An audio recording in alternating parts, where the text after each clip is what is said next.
sab jamaah mama adalah sab si paling pertama yang paling abdol, si paling rapat kanca imam. Kemudian lamun dengan nina si paling abdol sabna adalah sab si paling mudi apabila memang posisi daripada jamaah nina niki lebih mudi daripada jamaah mama. Adapun lamun marak niki tan posisinya adalah di kanan jamaah mama dengan arah tabir. Apakah berlaku bahwa sab nina niki sab si paling mudi paling afdol, atau mungkin samping kiri boleh jadi dia lepas lek mudi. Maka lamun tepina marak entan niki adalah lek samping kanan tahu dalam pergunakan tabir, ndek na termasuk dalam sabda Rasul sab nina si paling afdal adalah si paling mudi. Karena antara si paling afdal paling mudi ini apabila sejajar antara sab mama dulu terus nyambung oleh mudi sab nina. Nah, adapun lamun marak niki jana tetap ya si paling depan adalah paling afdal. Paling depan paling afdal karena sambung darat tabir. Karena boleh jadi niki adalah ya bau tiba sab mama karena ya sejajar kanca jamaah mama cuma dengan pergunakan tabir. Niki adalah kepada si Rasulullah SAW marak nikah cara pengaturannya. Nah, lalu Masjidil Haram kan diman bau sini atur marak nikah si para lebih-lebih saat dengan haji maupun umrah. Nah, kecuali mulai Madinah kan sapunara tempat khusus itu. Madinah ada tempat khusus karena ia searah. Kalau Madinah ini kan. Adapun lamun lek Mekah dia searah justru saling andangin. Lebih-lebih waktu pada tawa antara nina timpal mama kadang-kadang berdempetan ini darurat masyakkah dari tetap sah solat. Jadi marak nikah pengajian yang bogoh tentang masalah surutul iktida anti bau yang bogoh terikat sebagai dengan melakukan salat jamaah. Si paling utama adalah perhatian mengenai niat iktida jadi makmuman dari Ta'ala. Si kedua adalah posisi tahu tenganjeng daripada imam niki anti kemudian daripada imam. Ketelu gerakan-gerakan daripada yang bogoh jadi makmum hadir kemudian sekedik daripada gerakan imam karena antiknya tambah dalam sabda Rasulullah innama ju'ilal imamu liyutamma, hanya saja imam itu jadikan imam antiknya terturut. Arti terturut niki dia berembak terturut niki lah kemudian niki ada turutan. Jadi mana ni kata sang narak perlu sami ketuanan tentang masalah iktidak ni kita. Sila. Waalaikumsalam.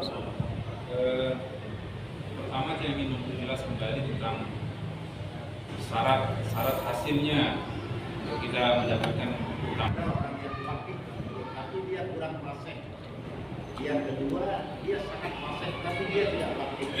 Mana yang lebih mendapatkan menjadi imam? Yang kedua dan dulu bahwa imam itu wajib mentajamkan diri menjadi imam. Karena dilakukan sunnah. Apa niatnya menurut Jumat itu ditajamkan dirinya menjadi imam? Ada alasan yang dibenarkan oleh syariat, tidak apa-apa.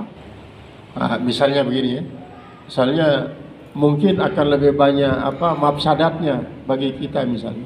Sedangkan bagi orang lain tidak ada lah. Karena dia kalau orang lain pede-pede saja lah, tenang saja, enjoy mereka. Kalau cuma dengan kita ini, secara pribadi misalnya, maka kita coba untuk ikut bagaimana untuk bisa menata hati kita ini, tidak bisa misalnya, tidak bisa. Sementara kalau kita Jumatan tempat lain kentara, kita parikul jamaah, maka akan terjadilah fitnah di tengah masyarakat. Nah, artinya itu ada apa dengan orang itu? Kenapa dia berjumat di sana? Dia kan timbul ada lainnya. Maka pada saat ini seperti keadaan seperti tadi itu, silakan ikut di sini seperti zahirnya saja lah. Ikuti gerakan-gerakan selesai Jumat selesai, tapi nanti kita ada salat zuhur terjadi kembali, ada salat zuhur. Niki mana lebih afdol khatib rasul imam atau khatibnya lain, imamnya lain, baik dalam sholat Jumat maupun dalam sholat hari raya. Yang kedua, orang yang mendengar bahwa yang jadi khatib pada sholat hari raya Idul Kurban harus yang berkorban. Nah, niki apakah sunat atau makruh kalau tidak berkorban jadi khatib pada saat hari raya kurban? Nanti kita pernah dengar. Pertama, memang kalau kita itibak pada Rasulullah SAW, beliau jadi khatib sekaligus jadi imam. Ini kalau kita. Nah, cuma kita masalahnya, kalau memang dia mampu jadi khatib juga mampu jadi imam, maka silahkan dia sekaligus khatib jadi sekaligus imam. Tapi kadang-kadang ada saudara kita, dia khatibnya hebat, tapi kalau dia masuk ke dalam ranah imam, mungkin di situ dia tidak hebat. Nah, kalau memang dia hebat, dua-duanya silahkan, dua-duanya jadi khatib, dia jadi imam. Nah, kemudian kalau memang seperti tadi itu kondisinya adalah kalau jadi khatib dia bagus, kemudian kalau jadi imam tidak bagus, silahkan fungsikan dia jadi khatib. Kemudian siapa yang mau jadi imam, ya udah jadi imam. Sekalipun mungkin nanti yang jadi imam ini juga bisa jadi khatib. Apalagi kalau di kita kan kita ini membuat jadwal supaya regenerasi dan seterusnya, ada nilai didaktisnya untuk mengedukasi para generasi. Nah, adapun kemungkinan alasan daripada yang menjadi imam atau khatib salat Idul Adha terutama sekali adalah yang harus salat korban itu. Mungkinan jadi alasannya seperti yang disampaikan bahwa mangkanat lahu sa'atun bi ayyudahi wa lam yudahi fala yakrubanna musallana. Kalau memang dia itu mampu untuk berkorban tapi dia tidak berkorban, tidak usah dia dekat ke masjid saya, kata Rasulullah. Nah, tiba-tiba mungkin begitu kondisinya, misalnya kondisinya dia mampu untuk berkorban tapi tidak berkorban, kan seharusnya dia percuma datang ke masjid. Nah, itulah seperti yang disampaikan Rasulullah ini. Nah, tiba-tiba dia yang jadi khatib, jadi imam, maka jamaah tetap dapat pahala, jamaah. Dia saja yang itu kena dengan tadi itu, karena dia memang mampu kan. Seperti alasan pada kitab yang terdahulu itu yang kita baca dahulu, karena apa? Karena dia tidak dianggap syukur nikmat. Sebab hakikat daripada berkorban itu bersyukur nikmat Allah. Kalau dia tidak bersyukur nikmat Allah, berarti kan ya secara bahasanya mafhum khalafahnya kufur nikmat.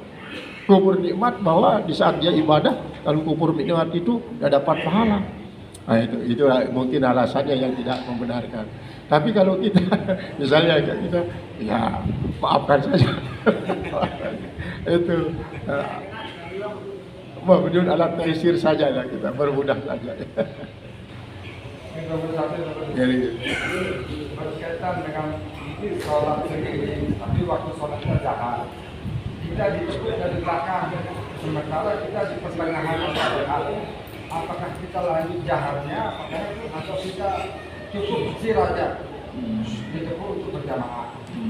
Yang kedua, berkaitan dengan sholat subuh, kita masbuk, tiba-tiba kita dapat sementara 50.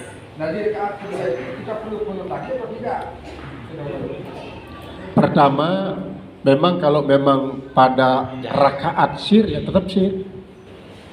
Misalnya kita salat sendirian sudah 2 rakaat ini ya. Di saat 2 rakaat itu kan kita harus jahar. Memasuki rakaat ketiga kita harus sir. Maka begitu datang orang ikut berjamaah dengan kita tetap saja sir.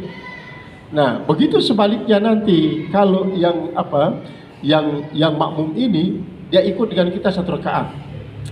Sementara rakaat pertama, rakaat kedua kan dia sunatkan untuk jahar.